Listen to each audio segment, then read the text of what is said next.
So you're going to get to explain Ditch Digger CEO in a minute. Yeah, so that was a chip on my shoulder, right? So yeah. For me, it's good to carry chips on your shoulder if they're positive chips, and you can look at them and say, man, I'm gonna prove such and such, right? I'm gonna prove somebody wrong. I'm gonna prove that I can do this to myself, to somebody else, whatever.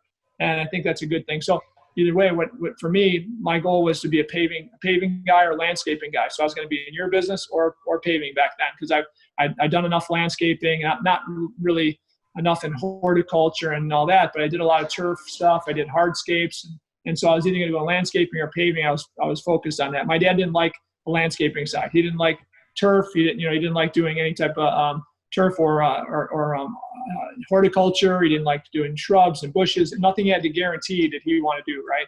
So that was the other thing. It was one of those two things I wanted to do.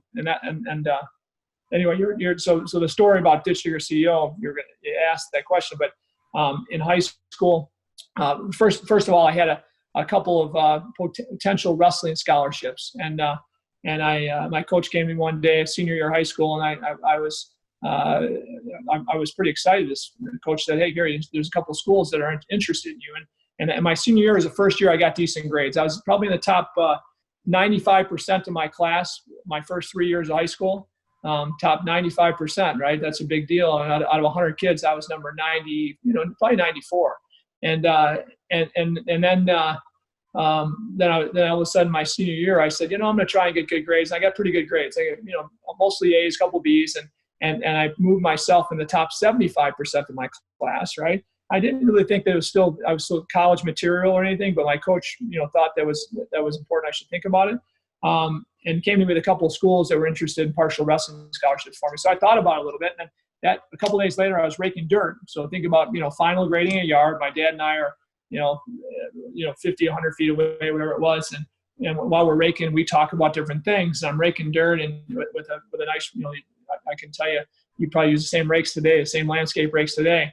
And so, maybe an acre of yard, and we're raking it after I final graded it. My dad's, away from me. I said, "Hey, Dad, I forgot to tell you." I said, Coach came in this week and said that there's a potential, wrestling scholarship that I could go after for, a couple schools.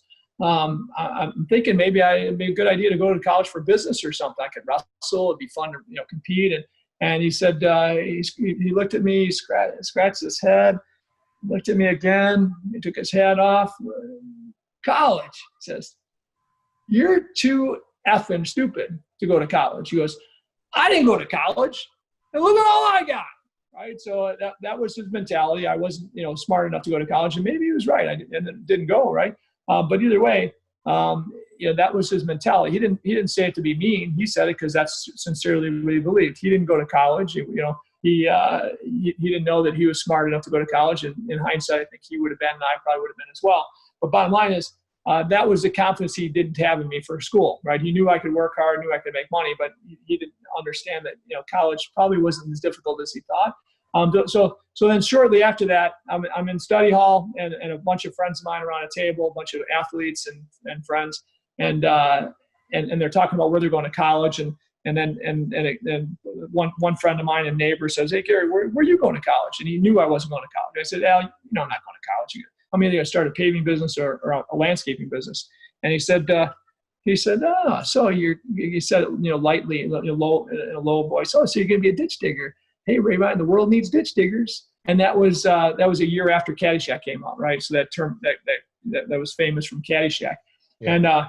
And I didn't think much of it. And then a few, 10 seconds later, he yells to the study hall of 30, 40 kids, whatever it was in study hall, not just to the table we're sitting around, but he says, "So, Rabine's gonna be a ditch digger," like that, right?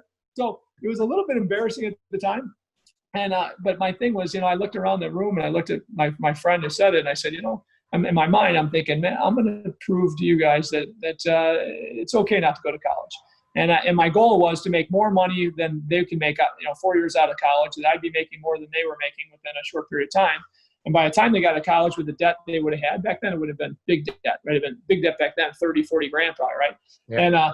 And so for me, it was, hey, you know what? I'm going to prove that I can better myself without a college education. I'm going to get a big jump start on them. So sure enough, that was on my mind on a consistent basis. So you think about short-term goals, long-term goals.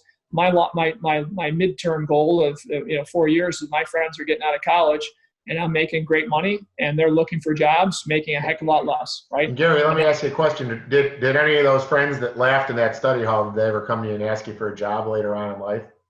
Yeah, definitely. Because personally, that happened to me. We share so many commonalities here, so I need to know if we share this also.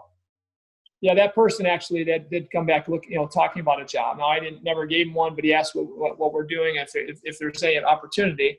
One of his cousin who was at the table definitely worked for me for some time. Didn't work out. He wasn't a hard enough working guy, but he worked for me for some time.